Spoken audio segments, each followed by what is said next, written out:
Hello everyone. सो आज का session हम लोग शुरू करते हैं। तो कुछ टाइम से ना एक स्टॉक काफ़ी स्ट्राइक करा था मेरे रेडार पे, और उसका नाम है गुजरात अंबुजा, जिसे गेल भी कहते हैं। तो जैसे कि हम लोग देख रहे हैं यहाँ पे, ये स्टॉक काफ़ी टाइम से ना, जैसे कि देखो, कंसोलिडेट कर रहा था काफ़ी टाइम से। लगभग कहाँ से, ये नवंबर से लेके अगस्त तक, ऑलमोस्ट एक साल तक ये स्टॉक एक ही रेंज में था। ब्रेक करने की कोशिश की, बट स्टिल वहाँ के सस्टेन नहीं कर पाया। तो जब ये वापस आया है, लेकिन जब उसके बाद उसने ब्रेकआउट दिया है तो वो स्ट्रॉन्ग ब्रेकआउट था। उसके बाद वो कहाँ से कहाँ तक गया है देखा जाए तो 120 के लेवल से लेके वो ऑलमोस्ट 208 तक गया, ऑलमोस्ट डबल के आसपास ही है। देखा जाए 70-80% हो गया। तो अब इसका ऐसा हो गया कि बहुत टाइम से गिरता ही आ रहा है। हम देख रहे हैं लगातार ये एकदम गिरता जा रहा है, गिरता जा रहा है, गिरता जा रहा है। बट हो क्या रहा है, यहाँ पे आप देखोगे नीचे वॉल्यूम ही नहीं है। अब इसका क्या मतलब है? इसका मतलब ये है कि स्टॉक तो गिर रहा है बट वॉल्यूम नहीं है।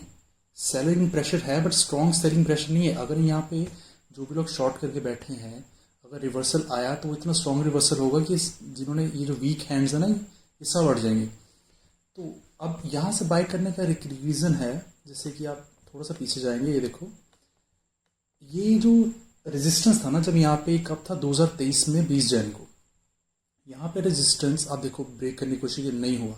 फिर कोशिश की, नहीं हुआ, नहीं हुआ, नहीं हुआ, फेक हुआ, नहीं हुआ, नहीं हुआ। बट इसका मतलब क्या है, ये रेजिस्टेंस बहुत स्ट्रांग था। लेकिन अब क्या हो गया था, अब ये ब्रेकआउट दे चुका है। अब यहाँ पे फिर एक बार सपोर्ट लेना है। एक बार तो सपोर्ट ले चुका है जब ये बजट का फॉल आया था। तो उसके बाद क्या हुआ, इसने स्ट्रॉन्ग रिवर्सल दिखाया है एक तरीके का, नेक्स्ट कैंडल के थ्रू ही ये काफ़ी ऊपर तक गया है। अब क्या हो गया, फिर गिरा है। फिर बीच में कभी वॉल्यूम स्ट्रॉन्ग है, कभी वीक है, लेकिन जैसे ग्रीन ग्रीन कैंडल्स आई हैं जब भी, ये देखो इसमें वॉल्यूम्स बहुत ज़्यादा है। तो अब क्या हो गया है, अब यहाँ से ये एक रिवर्सल दिखा रहा है। हम लोग एंट्री कब बना सकते हैं? हम लोग एंट्री यहाँ तो बना सकते हैं, यहाँ तो इस चीज़ को ब्रेकआउट कर दे, पर ये तो बहुत लेट हो चुका होगा ऑलरेडी। ठीक है, तो हम एंट्री बनाएंगे जैसे ही यहाँ पे ये जैसे ही इसका हाई तोड़ेगा ना, लेट से राउंड फिगर कर लेते हैं 140। जैसे ही 140 के ऊपर प्राइस जाएगा, हम लोग इस पर एंट्री बना लेंगे। हम लोग इस पर एंट्री कैसे बना सकते हैं? जैसे ये इसके ऊपर प्राइस जाएगा, और स्टॉप लॉस अगर आपको रखना है तो आप इस लो तक का रख सकते हो। ठीक है, अगर इसके ऊपर ज़्यादा प्राइस तो।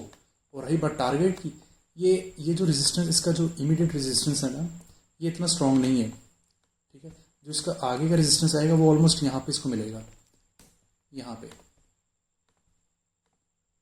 ठीक है, तो यहाँ तक का अगर भी हम टारगेट लेंगे तो ऑलमोस्ट 15% बन रहा है, 16% बन रहा है। हम लोग 15 कैरी कर सकते हैं राउंड फिगर करके। ठीक है, तो अब इस स्टॉक को हम लोग होल्ड करने का एक रीज़न ये हो गया कि एक सपोर्ट स्ट्रॉन्ग है, और सपोर्ट से बाउंस मिल गया है।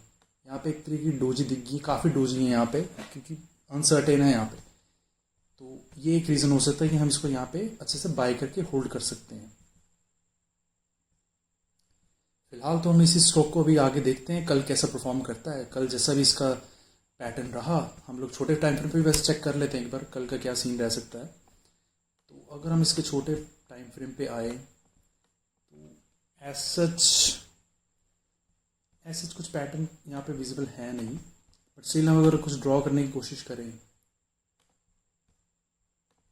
तो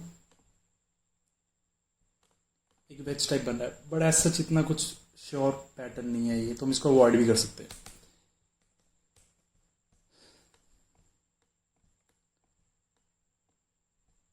ओके, सो कल की बात है, कल हम लोग इसको देखते हैं कैसा परफॉर्म करता है। फिर इसके बाद हम लोग एंट्री बनाने की पूरी पूरी कोशिश करेंगे। फिर आगे क्या होता है मैं आपको ज़रूर इन्फॉर्म करता रहूँगा टाइम बाय टाइम। तब तक के लिए गुड बाय।